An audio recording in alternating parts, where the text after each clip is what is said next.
has defined two areas that are our problem. Two areas: margin and volatility. And now what are we going to do about it? Well, volatility is that spike up and spike down. Now, obviously, volatility's down hurt us a lot. So it's amazing how folks are out there in DC want to, while it's down, never have another spike up. I wonder if we all got that. And fix this volatility thing before it goes back up. I'm a little offended by that, but I'll get more into that in a minute. And then along with this margin, we need to protect margins. Well, I started on this responding and trying to persuade and change. And then one day, about 3 or 4 months ago, I got a call from a group of individuals that said, "Hey Gary, we're putting together a national dairy producer organization that we want to address the issues from strictly a producer perspective. We'll only have producers on this group and only look at producer needs." And I thought this was a battle that I felt like it was a battle I was taking on all alone, but as I find out, it's like everything, I didn't start this, somebody else did, which is fine. And included in this group were the sponsors of the Specter-Casey bill from Pennsylvania. And I don't know if Arden's in the room right now. Is Arden Tewksbury in the room? All right, well, Arden's one of our founding board members. And Doug Maddox, I don't know if Doug's in the room. His son just got the Dairyman of the Year award an hour or so ago. But anyway, Doug, who was the co-sponsor of the Costa-Sanders bill. Those two folks, from competing bills from opposite sides of the country, are already starting to form a national organization. And how am I supposed to say no to that beginning? And I know that a few others are also were involved at that time. So I got involved.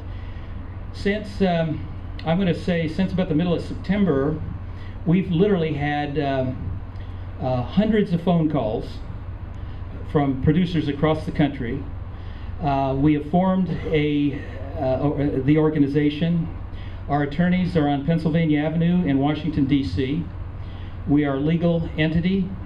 We have really been very, very active for about the last 3 months. We have, I'm going to say, upwards of 10 states already organized. We got to apologize. It's taken 30 years to get to this spot today.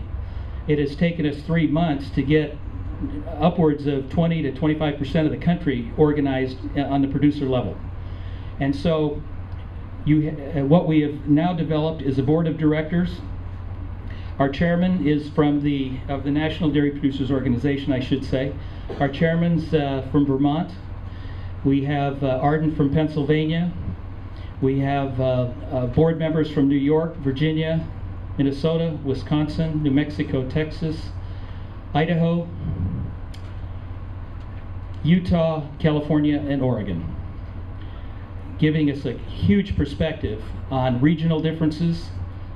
Some of our board members produce from less than 100 cows all the way up to thousands of cows.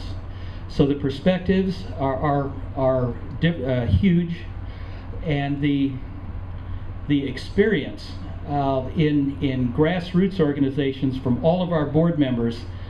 Someone said that we've got 400 years of experience on our board alone. We have been meeting weekly and sometimes more often as issues come up to try to define what really are the problems in this industry for producers. We have come up with this document that I hope all of you have. It has taken quite a bit of effort to get there. We are trying to get producer membership from every state in the country, 5 to represent that state. Like I say, we have several states already organized. California is kind of lagging behind. It's Doug Maddox and my fault.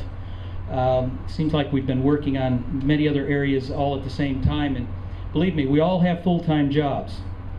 Not one of us are getting paid. We've all donated all of the costs to date for this effort. Our tent over here about 100 yards away, right directly over this way.